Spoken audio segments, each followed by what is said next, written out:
My name is Dorothea Jensen, and I'm called Dee Dee by my friends. And you might think that's D-E-E-D-E-E, but no, no, no, no. It's D-E-E-D-Y, which is actually an archaic word that means really busy. So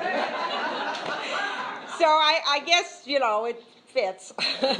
This is actually the 9th book I have had published, but this is the first launch party I've ever been a part of.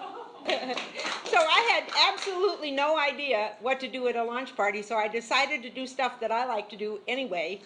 And this is going to be short and sweet. I will read a few excerpts, and I'll also tell you how I came to write this book. I didn't think this evening would ever come because I got the idea for this book in 1997. Now, if you subtract, that's 19 years ago. I'm not a very fast worker, I guess.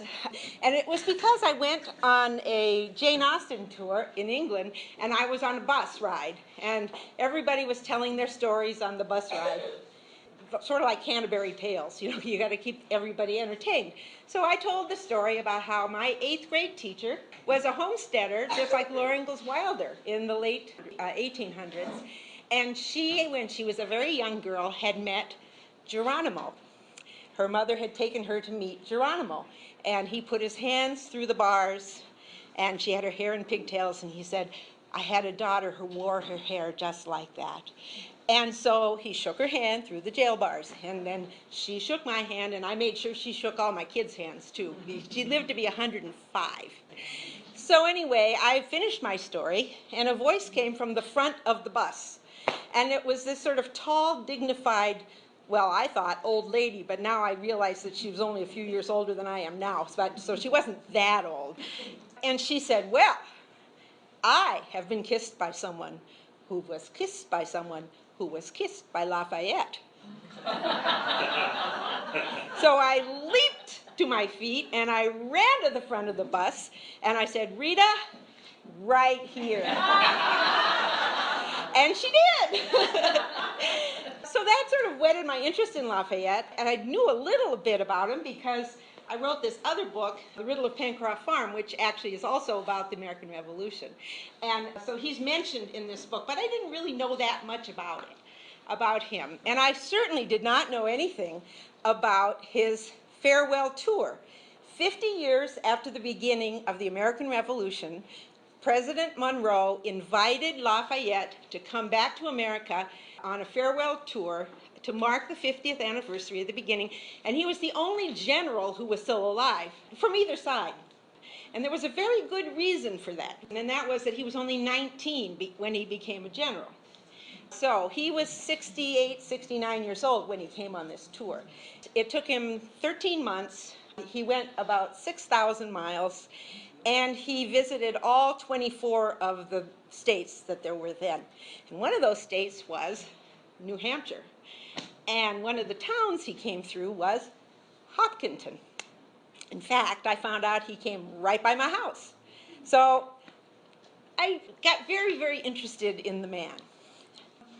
And if he hadn't done this, if he had not come to New Hampshire would not have been called the Granite State, because the very first time it was called that was in a song that somebody wrote to be sung at the celebration they had in Concord.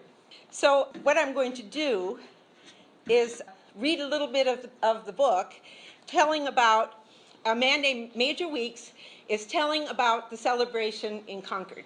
And now Major Weeks really did live in Hopkinton. He was an aide-de-camp to Washington.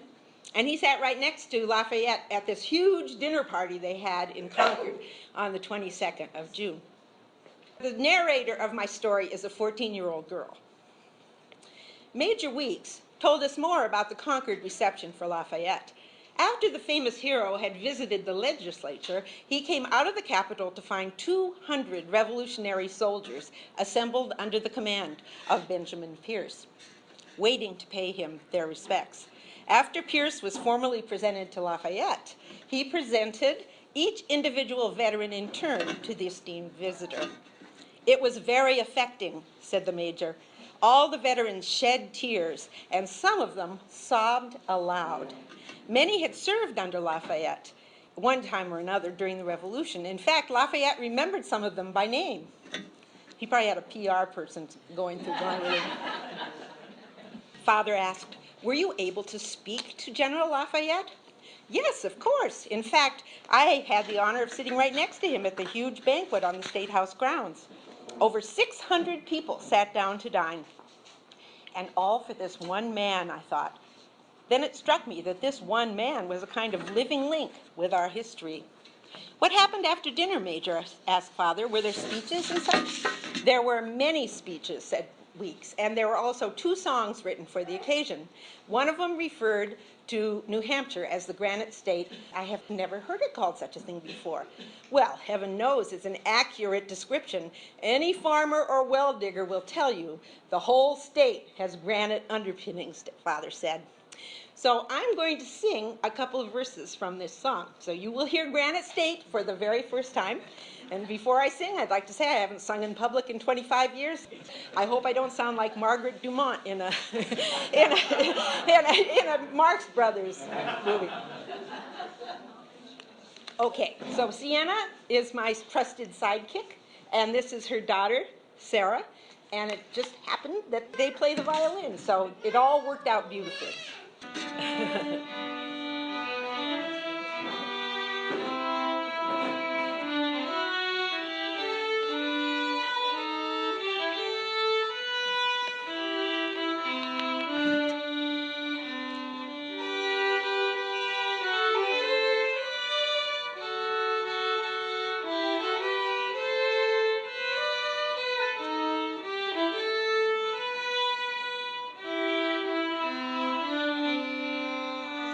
North and south and east and west, grateful homage have expressed, greeting loud the nation's guest, son of liberty, whom tyrants cursed when heaven approved, and millions long have mourned and loved.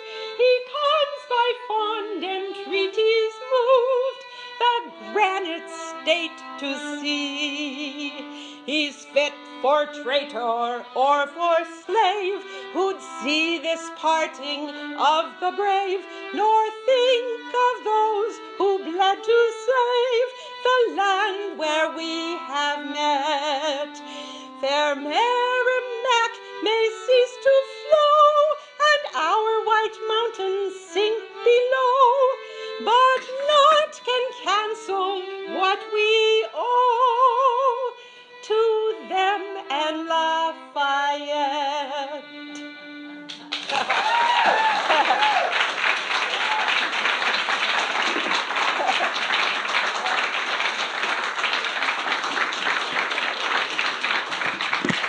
So after I learned all about Lafayette and learned a little bit about what life was like around here in 1825, I needed to create a fictional character, a fictional story that I could fit into that framework. And I started doing some genealogy. I'm actually from New England originally, and all of my ancestors lived in New England. And I found an ancestor named Peter Kendall, just about the same time as this story, who married a woman named Mary Bancroft, who was supposed to be a cousin to the famous historian George Bancroft. I can't find any proof of that, but I choose to believe it. Anyway, Mary had a couple of kids, and then she died.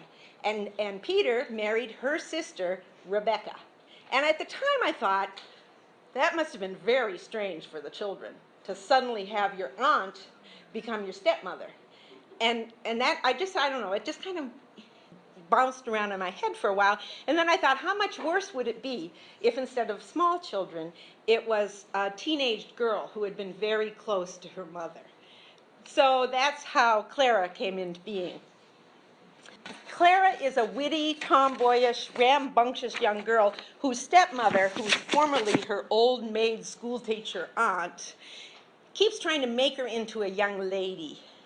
She's not the slightest bit interested in being a young lady, and she's fighting it every step of the way. So this is a little scene from the story in which Clara is having dinner with her father, her stepmother, and her older brother, Joss. I do not need to take a bath every single Saturday night when I can jump in the pond to wash off anytime I like, at least in the summertime. Prissy glanced at Father again. Yes, I've been meaning to speak to you about that, Clara. Now that you are a young lady, you must not swim in the pond any longer. It is not seemly. I looked at my stepmother in disbelief. It is seemly enough, ma'am. I wear my chemise and Joss's old breeches. If anyone's around, I'm well covered. That's another thing. Now that you are 14, you are too old to wear Joss's clothes anymore, she said. Not even to ride astride? Especially not to ride astride. You are not to do so anymore. Wear the breeches or ride astride? Both. But, Father spoke up, no buts, my girl. You heard your mama. She knows how young ladies must behave. If she says you must ride side saddle from now on, that is what you must do. Side saddle? But that is so silly, I protested. I can't hold on properly with only one knee around the horse. It's like riding half a horse. Nevertheless, daughter, you must use Priscilla's side saddle whenever you ride Feather. He turned to his wife. Although that will not be for much longer, I'm afraid. I have found a buyer for Feather up in Warner. I'm taking her up there on Monday. We can certainly use the extra money with the new baby coming and all. So he's not only married her, she's going to have a baby. That's the double whammy. But Father, there is no other horse I can ride. Fury is getting too old for anything but pulling the whiskey, and Flame is barely trained to the bridle, let alone any kind of saddle. She's not even 2 years old yet. She will be 2 in a couple of weeks, daughter. Perhaps by the time she is trained, you will have learned to ride properly on your mother's side saddle. Something about the way Father said this made my temper flare. If you insist, Father, but she is not my mother. She is only my aunt, my real mother's old maid sister. I jumped down from my chair and ran from the room, leaving shocked silence behind me. So you see, she has a problem. Okay. So the pinnacle of Priscilla, the stepmother's efforts to ladify Clara comes when she insists that Clara goes to a dance at Perkins Tavern in Hopkinton Village. Now, Perkins Tavern was a real place, along with many other places that are in this story, like First Church, Town Store, which is actually now Cracker Barrel, Wiggins Tavern, Putney's Tavern, and Dolliff's Brook. A number of places are all accurate as far as I could make them. Now, Clara has never danced before in public, and she knows she's going to be a wallflower, that nobody's going to ask her to dance. So she's nervously hiding behind her father and her uncle is an attorney in Derry, New Hampshire. The lively little orchestra struck up another tune. My uncle listened intently, then held out his hand to me. They're playing the country attorney, my dear niece. I believe I am obliged to dance this one, as it is in my honor, so to speak. But I do not know the steps, sir, I protested. Do not worry, my girl. I do. I have danced it often with my wife. I will tell you what to do. With great reluctance, I followed him onto the dance floor. Uncle Timothy swept me into line with the other girls and then took his place in the men's line. As I awkwardly followed my uncle's whispered directions, I wished I could sink right through the floor. The names of some of these dances are really comical, said Uncle Timothy, a little breathless from the movements of the dance. Go to the devil and shake yourself. Drops of brandy. Careless Sally. What a beau your granny was. Which name is your favorite, Clara? Forgetting for the moment that I was no doubt the clumsiest girl on the dance floor, I grinned at him. The swinish multitude and peas upon a trencher are quite funny. I like to picture the young gentlemen here as pigs and peas. Then I don't feel so shy around them. Now, Sienna and Sarah are going to play the country attorney for you. If anybody wants to dance. Yeah.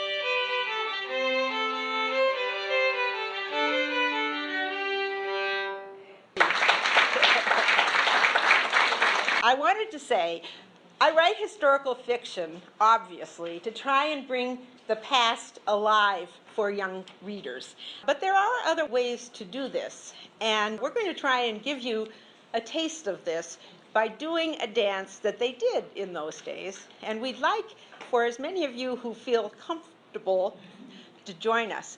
I do have a little core group that I made practice with me. and I think what we'll do is we'll start out with the core group so you can see what the demands are. They're not really huge. And then I hope that we'll have more of you come up and join us. And then it will be time for refreshments, and kids can go and play games, and maybe I'll sell a book. Both.